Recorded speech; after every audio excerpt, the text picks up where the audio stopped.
the whole world. When Abby Wallace was a little girl, she was by all appearances a normal child. Rambunctious, loving, she'd run around happy. She was happy, she loved books, anything Disney, anything. But now, at only 22 years old, she struggles just to speak.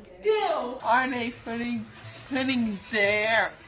During Abby's childhood, her parents began to notice that something was off. She was diagnosed as autistic at 5 when we saw some minor issues. The first thing we noticed was speech. Her speech started to disappear. We would be around other people and ask teachers, and they're like, yeah, she's going backwards, she's regressing. Around the time Abby graduated from Cy Falls High School in 2016, her speech was rapidly declining. And that's when we decided we needed someone professional, and we started seeing neurologists. MRIs confirmed that cells in Abby's brain were dying. We knew that there was something going on. We knew that whatever it was wasn't good. And then by pure chance, Abby's mother was working at a summer music camp when she met the mother of a young boy with a rare degenerative disease called Sanfilippo syndrome. It's also known as childhood Alzheimer's. A particular enzyme that helps to break down waste in the body is either missing or doesn't work well enough, and that waste then builds up and affects the organs of the body, especially the brain. The Wallaces decided to have Abby tested for Sanfilippo. And so our doctor said, I've never heard of it, but sure, we'll go ahead and do the urine screen. And sure enough, she tested positive, which blew us away.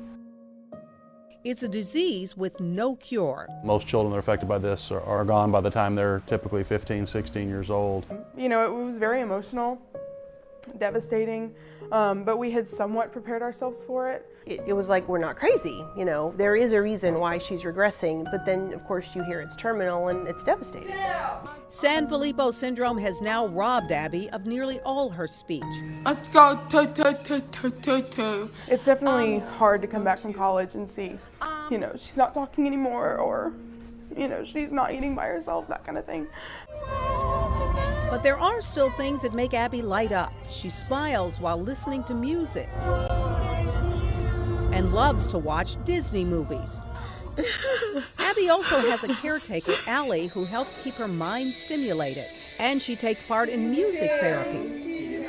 The Wallaces don't know what exactly to expect for Abby's future. We know that eventually she'll lose her ability to walk, completely to be able to talk, to eat. On top of Abby's diagnosis, her mom, Kelly, is dealing with a health crisis of her own. About the time that we started seeing this decline in Abby, my wife was diagnosed with cancer. And so it was on top of my diagnosis, and so it was kind of a big, like, really, what did we do? After chemo, radiation, and surgery, the cancer seemed to be in remission. About 3 months after the last clear scan, it had metastasized to her lungs, so she's now in stage 4. Surgery may be able to remove the tumors in Kelly's lungs, but her focus remains on Abby.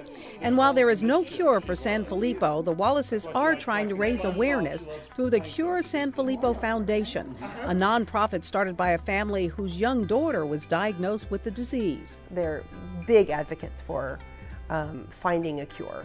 The foundation raises funds for research in groundbreaking clinical trials, including enzyme replacement and gene therapy. The Wallaces also started Abby's Alliance, a Facebook page to raise awareness of their daughter's rare disease. Just weeks ago, they held the Abby's Alliance 5K at Memorial Park to raise funds for the Cure Sanfilippo Foundation.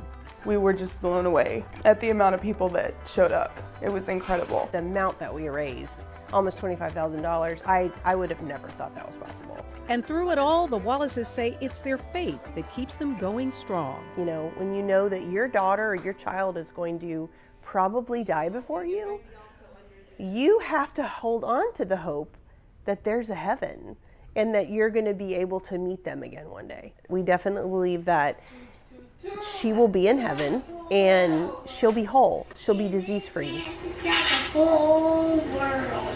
In his hands, he's got the whole world. In his hands, he's got the whole